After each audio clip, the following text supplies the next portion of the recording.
Ladies and gentlemen, 2016 was a year of great change for the European Union. For the first time since the official establishment in 1992, succession from the institution was requested rather than accession. Only recently, in 2013, we saw Croatia become the 24th member of the Union. However, it seems that Europe has had a change of heart, and many countries are losing interest in the EU. Only 10 years ago, back in 2004, everyone wanted to join this exclusive club, and it welcomed 10 new members, promising great things for an ever-increasing institution. But since the golden era at the beginning of the 21st century, things have changed quite drastically, and Euroscepticism is now a popular ideology. Since the financial crisis back in 2008, the more powerful members of the Union have had to lend a helping hand to those countries struggling.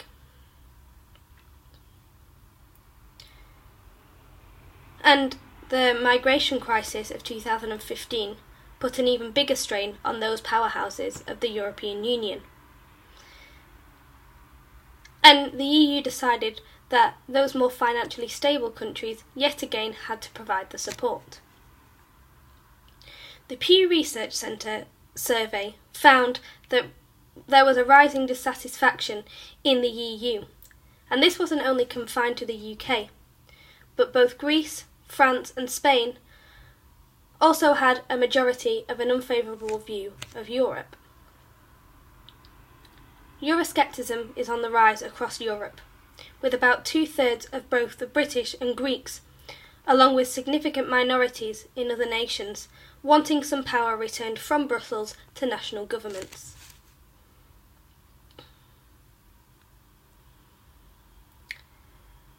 This was a sign that Europeans increasingly wanted to end the idea of an ever closer union.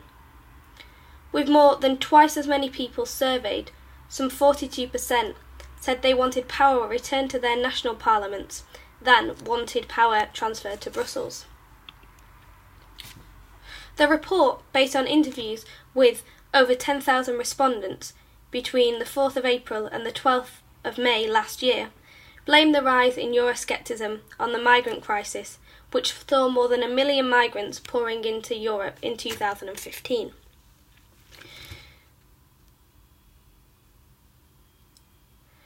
EU favourability is down in 5 of the 6 nations surveyed, both in 2016 and 2015. There was a double-digit drop in France, which was down 17%, and Spain, down 16%.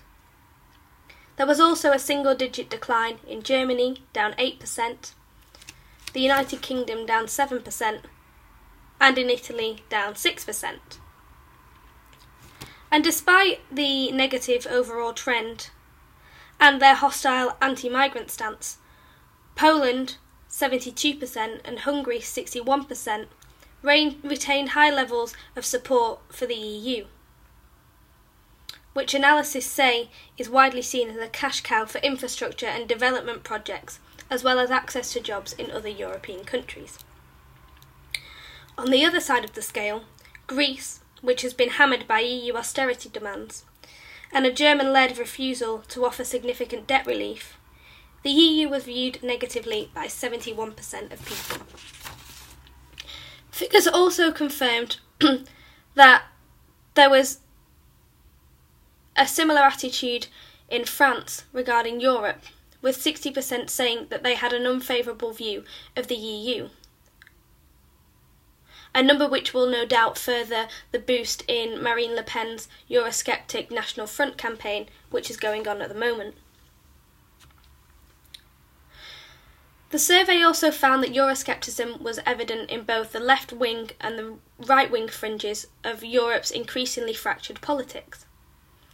The Eurosceptics predominating on the right in the UK, Italy, Netherlands and Holland, but also in the left in Sweden and Spain.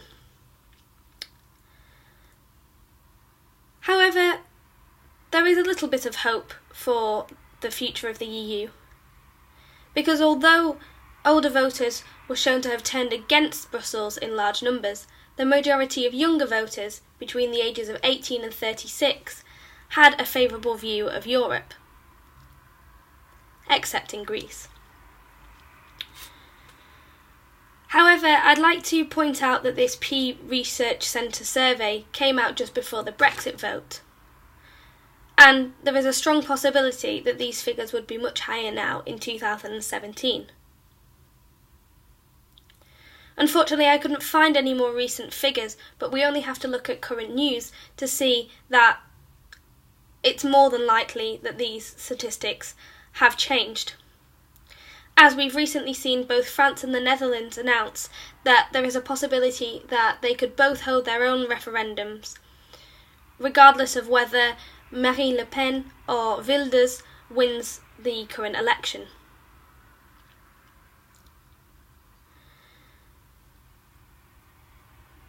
It seems that Eurosceptics are having a huge impact on mainstream politics, and that even if they don't win enough votes to lead a country, they could still spark widespread referendums.